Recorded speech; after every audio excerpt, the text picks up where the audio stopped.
Hello everyone. I am going to explain you the story how the dog found himself a new master.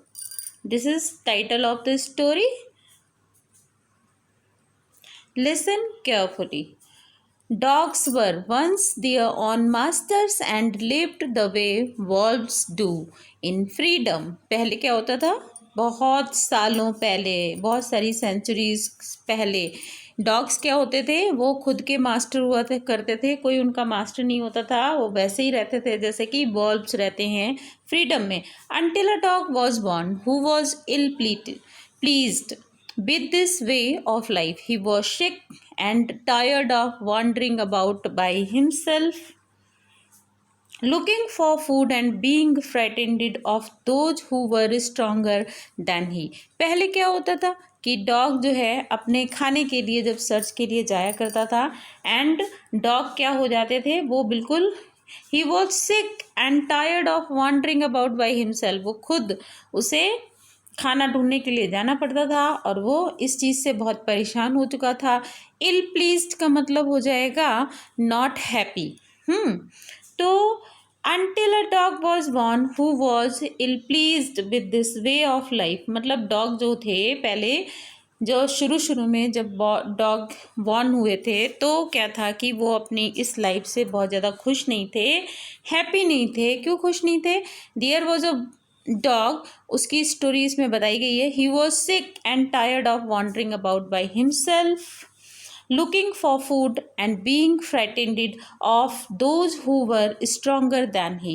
अब क्या होता था कि वो डॉग जो होता था वो खाने की तलाश में जाया करता था, बट इस चीज़ को लेके वो टायर्ड हो चुका था, रोज़ खाने की तलाश में जाना पड़ता था एंड वो फ्राइटेंड यानी कि उसे डरा दिया जाता था। किसके द्वारा? जो डॉग से ज़्यादा स्ट्रॉन्ग एनिमल्स होते थे वो उसको डरा दिया करते थे।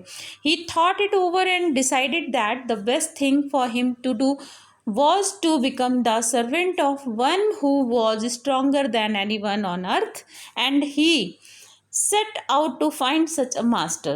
तो डॉग जो है वो क्या करता है? वो ये सोचता है, ही थॉट, उसने ये सोचा, it over and decided that, और डिसाइड कर लिया कि the best thing for him to do was to become the servant of one who was stronger than anyone. मतलब उसे उसका सर्वेंट बन जाना चाहिए जो इस अर्थ पर सबसे ज़्यादा स्ट्रांग है, और जब मैं उसका सर्वेंट बन जाऊंगा, मैं उसकी सेवा करूंगा, तो वो क्या हो जाएगा? वो मेरे लिए भी क्या करेगा? मेरे लिए भी सेफ्टी प्रोवाइड करेगा। And he set out to find such a master, और अब वो निकल पड़ता है इस तरह के मास्टर को ढूंढने जो कि इस अर्थ पर सबसे ज़्यादा स्ट्रांग हो। He walked and he met a kinsman of his. अब किन्समैन का मतलब होता है जो पुराने रिलेटिव्स होते हैं उनको किन्समैन बोला जाता है। अब क्या होता है कि वो किससे मिलता है? जब वो काफ़ी देर तक टहल कर चलता रहा, फाइनली वो मिलता है एक बिग वॉल्व से, who was as strong as he was fierce. अब देखिए, ये वॉल्व को देखता है तो वॉल्व क्या है? वो तो काफ़ी बड़ा लंबा चौड़ा होता है डॉग के सामने। तो वो सोचता है कि ये बहुत स्ट्रांग है एंड ही वॉज फियर, सो थोड़ा सा डर भी जाता है, फ्राइटन, और वो थोड़ा सा कैसा लग रहा है? डरावना भी लग रहा है, जो लोगों को डरा भी सकता है। तो where are you going dog? The wolf ask, और वॉल्फ जो है डॉग से पूछता है, भाई कहाँ जा रहे हो? I am looking for someone to take up service with. मैं किसी पर्सन को ढूंढ रहा है जो कि मेरी सर्विस ले सके। तो would you like to be my master? Wolf से पूछते कि आप मेरे मास्टर बनेंगे? I don't see why not. वो कहता है कि हाँ हाँ बिल्कुल, क्यों नहीं, बिल्कुल बनूंगा। The wolf said and this agreed upon, the two of them went on together.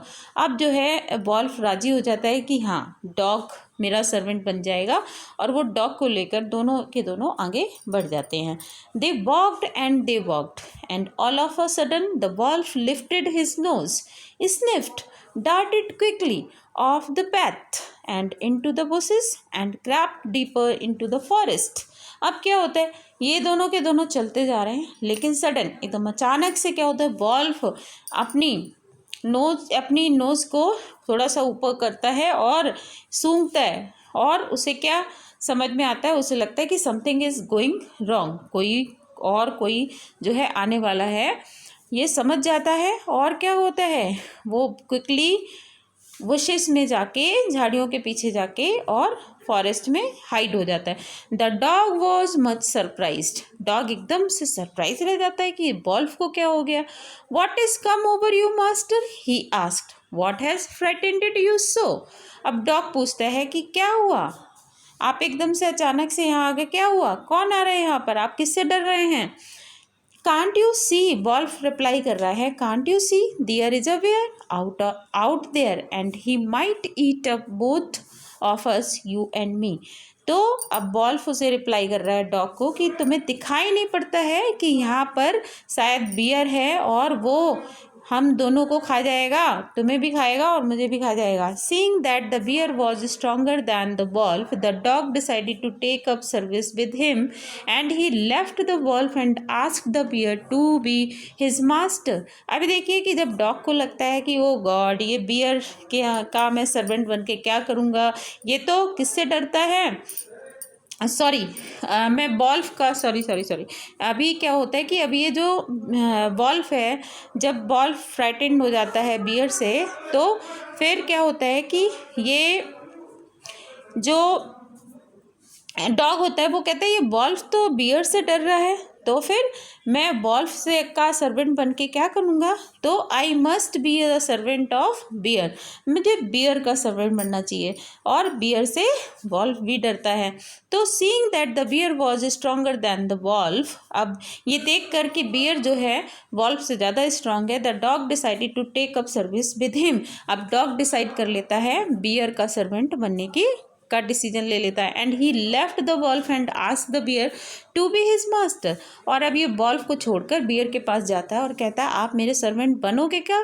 The bear agreed to this readily and said let us go and find a herd of cows, और अब beer जो है वो राजी हो जाता है, agree हो जाता है, कहता है हाँ हाँ चलो क्यों नहीं, अच्छा चलो अभी क्या करना है, अभी हमें काऊ का हर्ड ढूंढना है। क्यों ढूंढना है, I will kill a cow and then we can both eat our fill, और हम क्या करेंगे, हम अपना पेट भरने के लिए उन एक गाय को हम मार लेंगे और हम दोनों उसको खाएंगे आराम से। They walked on and soon saw a herd of cow, but just as they were about to come up to it, they were stopped by a terrible noise. अभी क्या हुआ, they walked on and soon saw a herd of cow. वो दोनों जो है कौन, dog and beer आगे बढ़ने लग जाते हैं और वहाँ पर देखते हैं कि एक हर्ड ऑफ काउज आ रहा होता है। But just as they were about to come up to it, और जैसे ही वो इनके पास आने वाले होते हैं, they were stopped by a terrible noise, तब तक एक भयानक सी आवाज़ सुनकर ये रुक जाते हैं। The cows were mooing loudly and running in a panic in all directions, और जो काउज थी, मूइंग यानी कि वो जो मुंह में चबाते रहते हैं उसको बोलते हैं, तो वो क्या कर रही हैं कि वो भी मोइंग करते हुए और वो भी अलग अलग डायरेक्शन में भागने लग जाती हैं, पैनिक हो जाती हैं और भागने लग जाते हैं। The bear looked out from behind the tree and then he too ran hastily deeper into the forest. अब बियर भी जो है वो भी क्या करता है, वो भी डर जाता है और ट्री के पीछे हाइड हो जाता है और जब बहुत fast hastily deeper into the forest, और फॉरेस्ट के अंदर भागकर छुपने की कोशिश करता है। Now, why did I have to come here? Said he to the dog. It is the lion who rules the forest in these parts. The lion. Who is he? अभी देखिए कि क्या हो रहा है कि जब ये बियर जो है वो भी हाइड हो गया फॉरेस्ट में जाके, वो भी भाग के फॉरेस्ट में जाके हाइड हो गया। देन अब डॉग को क्या लगता है अब क्या प्रॉब्लम हो गई, ये इस तरह से क्यों कर रहा है, तो वो पूछता है ना why did I have to come here. अब डॉग कहता है भाई हम लोग यहाँ पर क्यों आ गए। Said he to the dog it is the lion who rules the forest in this parts. अभी क्या है, यहाँ पर एक लायन है जो कि फॉरेस्ट का क्या होता है, राजा होता है, और वो वहाँ पर रूल करता है। The lion, who is lion, कौन होता है, don't you know. Don't you know he is the strongest beast on earth. क्या तुम्हें पता नहीं है कि ये जो लायन होता है वो सबसे ज़्यादा शक्तिशाली बीस्ट होता है इस अर्थ पर। Well then I will say good bye to you. अब डॉग कहता है अरे ठीक है, अगर वो स्ट्रॉन्गेस्ट होता है तो मैं आपको गुड बाय करता हूँ। बियर, मैं आपको गुड बाय करता हूँ। I want a master who is stronger than any one on earth. मतलब मैं तो उसी का मास्टर, मैं तो उसी का सर्वेंट बनूंगा और मैं उसी को अपना मास्टर बनाऊंगा जो कि इस अर्थ पे सबसे ज़्यादा शक्तिशाली होगा, सबसे ज़्यादा स्ट्रांग होगा। And off the dog went to ask the lion to be his master. अब क्या होता है कि ये लॉयन के पास जाता है और कहता है कि आप मुझे अपना मास्टर बनाएंगे क्या। The lion agreed to it and the dog stayed with him and served him for a long and long time. अब क्या होता है, फाइनली ये जो लॉयन जो होता है ये डॉग को अपना सर्वेंट बना लेता है और ये डॉग आराम से जो है इस लॉयन के साथ रहता है। इसे कोई डर नहीं लगता है, जंगल में आराम से रह रहा है, इसे कोई डराने वाला नहीं है। ठीक है, it was a good life and he had nothing to complain of. अभी देखिए डॉग की जो लाइफ कैसी थी, इट वॉज गुड लाइफ, बहुत अच्छी ज़िंदगी चल रही थी। And he had nothing to complain of, और उसको कंप्लेन करने जैसा कुछ उसकी लाइफ में था ही नहीं, उसको कोई तकलीफ थी नहीं। For there was no stronger beast in the forest than the lion. अब देखिए बीस्ट को, ये जो डॉग है इसे कोई कंप्लेन नहीं थी, कोई परेशानी नहीं थी। क्यों? क्योंकि जो लायन है वो सबसे ज़्यादा स्ट्रॉन्ग बीस्ट है और वो आराम से जो डॉग है वो लायन की क्या कर रहा है, सेवा कर रहा है और लायन उसको क्या कर रहा है, सेफ्टी दे रहा है। And no one dare to touch the dog or offend him in any way. और इस अब देखिए कि जब से ये डॉग इस लायन का सर्वेंट बना है तब से कोई भी हिम्मत नहीं करता है इस डॉग को क्या करने की, डराने की। ठीक है, डराने धमकाने की कोई भी हिम्मत नहीं करता है। But one day the two of them were walking side by side along a path that ran amid bare cliffs when all of a sudden the lion stopped. अभी क्या होता है कि एक दिन क्या होता है कि ये दोनों के दोनों जा रहे होते हैं और फिर क्या होता है कि क्लिफ यानी कि स्टीप हाई रॉक को बोलते हैं क्लिफ। तो क्या होता है कि but one day the two of them were walking side by side along a path that ran amid their cliff when all of a sudden the lion stopped। अब ये लोग जो है रॉक पर जो है जा रहे होते हैं और वहाँ पर ये अचानक से रुक जाते हैं। he gave a great roar and struck the ground angrily with his paw with such force that a hole formed there। then he began to back away very quickly. अभी देखिए ये जो लायन है वहाँ पर रुक जाता है और अपने पॉ से क्या करता है, डिगिंग करने लग जाता है। वहाँ पर एक होल हो जाता है और वो एंग्रीली यानी कि गुस्से में करने लग जाता है। और फिर क्या करता है, इसके बाद बहुत ही जल्दी then he begin to back away very quickly, वहाँ से बहुत ही जल्दी, सॉरी वेरी क्वाइटली है ये, सॉरी वेरी क्वाइटली और बिल्कुल शांति से वहाँ से निकलने लग जाता है। What is it master, is anything wrong. अब ये डॉग जो है इसे कुछ समझ में नहीं आ रहा है कि ये चल रहा था फिर ये अचानक से बैक क्यों हो रहा है। वो कहता है क्या हुआ, कुछ प्रॉब्लम है क्या, कुछ गड़बड़ है क्या। आस्क द डॉग सरप्राइज्ड, एकदम सरप्राइज हो जाता है कि लायन को क्या हुआ। I smell a man coming the way this way the lion said we would better run for it or we will be in trouble. अब वो ये जो लायन है वो बताता है कि कोई मैन, कोई ह्यूमन बीइंग इधर आ रहा है, मैंने स्मेल किया है, अभी मुझे स्मेल आई है कि कोई ह्यूमन बीइंग यहाँ पर आ रहा है। बेटर ये होगा कि हम लोग यहाँ से भाग चले, नहीं तो हम क्या हो जाएंगे, ट्रबल में आ जाएंगे, परेशानी में आ जाएंगे। Oh well then I will say good bye to you.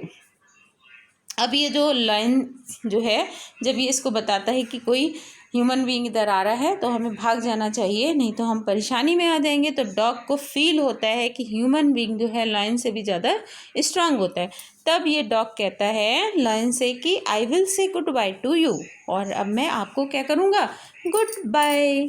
तो I want a master who is stronger than any one on earth. फिर से वो वही वाला डायलॉग बोलता है कि मैं तो सिर्फ उसी को अपना मास्टर बनाऊंगा जो कि सबसे ज़्यादा स्ट्रांग होगा इस अर्थ पर। And off the dog went to join the man and he stayed with him and served him faithfully.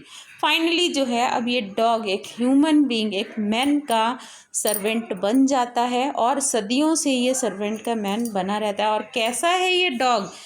And served him faithfully, और बहुत ही ज़्यादा फेथफुल यानी कि विश्वास पात्र बनकर फेथफुली जो है सर्विस करता है डॉग मैन की। This happened long long ago but to this day the dog is man's most loyal servant and knows no other master. अभी देखिए फाइनली जब ये डॉग मैन का सर्वेंट बन जाता है, इसके बाद डॉग मैन को ही सबसे ज़्यादा स्ट्रांग फील करता है और इसी ह्यूमन बीइंग का तब से ये डॉग जो है, ये मैन का मतलब है ह्यूमन बीइंग से, राइट। तब से ये लॉयल सर्वेंट, वैसे भी डॉग को बहुत ही ज़्यादा लॉयल फेथफुल माना जाता है, ठीक है, बहुत ही ज़्यादा वफादार होते हैं ये।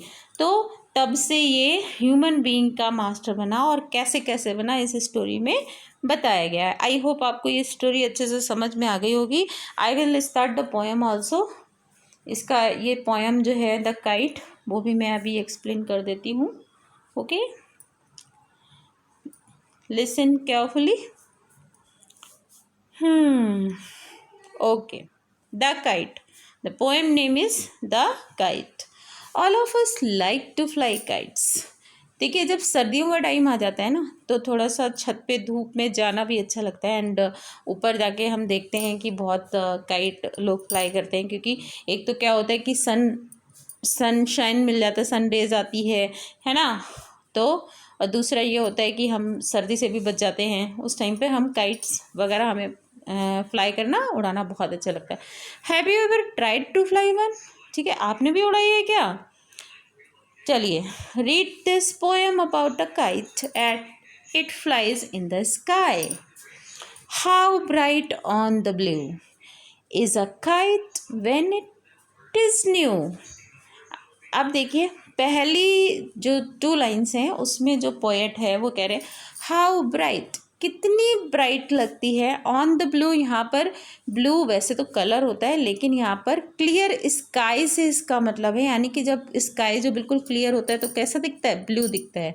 ओके, तो क्लियर स्काई में जब is a kite when it is new, जब कोई काइट न्यू होती है और क्लियर स्काई में उड़ती है तो कितनी ब्राइट लगती है। हाउ ब्राइट, कितनी चमकीली लगती है, कितनी अच्छी लगती है। With a dive and a dip it snaps its tail. अब क्या होता है कि जब विंड चलती है तो क्या होता है कि ये बहुत ही ज़्यादा गहराई में जाके उड़ने लग जाती है, ठीक है। अ डाइव एंड अ डिप, ऐसा लगता है कि फोर्सफुली ये जो है बिल्कुल पानी में क्या हुई जा रही है, तैरती चली जा रही है, क्योंकि विंड इसको क्या करती है? बहाते हुए चली जाती है। इट स्नैप्स इट्स टेल, और उसकी जो टेल होती है वो जब फोर्सफुली उड़ती है तो वो कैसी क्रैकिंग की वॉइस करती है, उससे कुछ क्रैक्स की वॉइस आने लग जाती है। स्नैप का मतलब हो जाएगा the sound of cracking. Then soars like a ship with only a sail as over tide of wind it rides. अभी यहाँ पर देखिए ये जो शिप होते हैं, वाटर के वेसल्स होते हैं आपके, तो उससे इसको कंपेयर किया गया है। कैसे कंपेयर किया गया? Then soars like a ship, जैसे कि पानी में जो जहाज़ होता है वो पानी की वेव्स के साथ में चलता चला जाता है। टाइड्स आते हैं, मतलब कि वेव्स ऊपर नीचे होती हैं, तो उन्हीं वेव्स के फोर्स करने पर ये जो शिप जो है जैसे एकदम से तैरता चला जाता है पानी में। वैसे ही क्या है कि then soars like a ship, soars का मतलब होता है ऊंची उड़ान भरना। इतनी हाई, बहुत ही ऊंची उड़ान भरती जा रही है। With only a sail as over tide of wind it rides. और वो जो हवा का झोंका है, वो हवा की जो मतलब उसका जो विंड का प्रेशर पड़ रहा है वो इसको और ज़्यादा ऊपर लेके जा रहा है। climbs to the crest of a gust and pulls। crest यानी कि बहुत हाई मतलब ऊपर, climbs to the crest और ऊपर क्या हो रही है, फ्लाई करती चली जा रही है। of a gust and pulls मतलब कि क्या होता है कि बहुत ऊपर तक उड़ जाती है। फिर क्या होता है कि जो काइट उड़ाने वाला होता है वो इसकी डोर को जब पुल करता है तो फिर से क्या होती है एकदम से स्ट्रेट हो जाती है।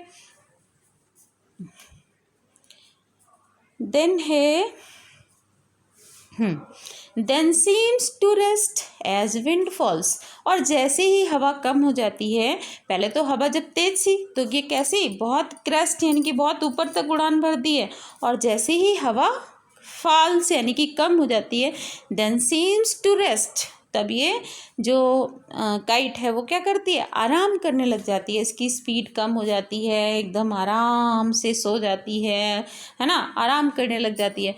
When string goes slack, you wind it back and run until a new breeze blows। अब क्या होता है कि ये बिल्कुल इसकी जो स्ट्रिंग होती है वो भी कैसी हो जाती है, लूज हो जाती है ना। स्लैक यानी कि कमज़ोर पड़ जाती है ना। स्ट्रिंग इसकी कैसी पड़ जाती है, कमज़ोर पड़ जाती है। आपने देखा होगा काइट एकदम बहुत ऊपर उड़ती है, फिर अगर विंड कम हो जाती है तो एकदम लूज दिखने लग जाता है ना उसका थ्रेड। तो वही बताया जा रहा है कि कैसी हो जाती है, स्लैक यानी कि निर्बल हो जाती है, कमज़ोर हो जाती है, वीक हो जाती है। You wind it back and run until a new breeze blows. और ये काइट तब तक रेस्ट करती है जब तक कि नया विंड नहीं आता है इसको उड़ाने के लिए। और जैसे ही फिर नई ब्रिज आती है, न्यू ब्रिज यानी कि नई हवा जब आती है तो इसको फिर से उड़ाना शुरू कर देती है। And its wings fill and up it goes. और जैसे ही हवा आती है इसके विंग्स जो होते हैं, इसके पर जो होते हैं, फिर से उड़ान भरने लग जाते हैं, फिर से ऊपर भरने लग जाते हैं। How bright on the blue is a kite when it is new. कितनी चमकीली काइट होती है जब क्लियर स्काई में एक नई काइट उड़ती है तो कितनी ब्राइट होती है। फिर से वही लाइंस आ गई हैं फर्स्ट स्टेंजा वाली। How bright on the blue is a kite when it is new. जब ये काइट नई होती है और क्लियर स्काई में, यानी कि ऑन द ब्लू का मतलब क्लियर स्काई में उड़ती है तो कितनी चमकीली, कितनी ब्राइट लगती है। बट अ रैग्ड, यहाँ पर रैगडर लिखा हुआ है, ये एक्चुअली रैग्ड से ही बना हुआ है, रैग्ड होगा ये। But a ragged thing you never will see. Actually क्या होता है ना कि पोएट्स जो हैं अपनी लाइंस को रिदमिक बनाने के लिए कभी कभी कुछ वर्ड्स की स्पेलिंग्स में कुछ प्लस माइनस कर देते हैं, ठीक है।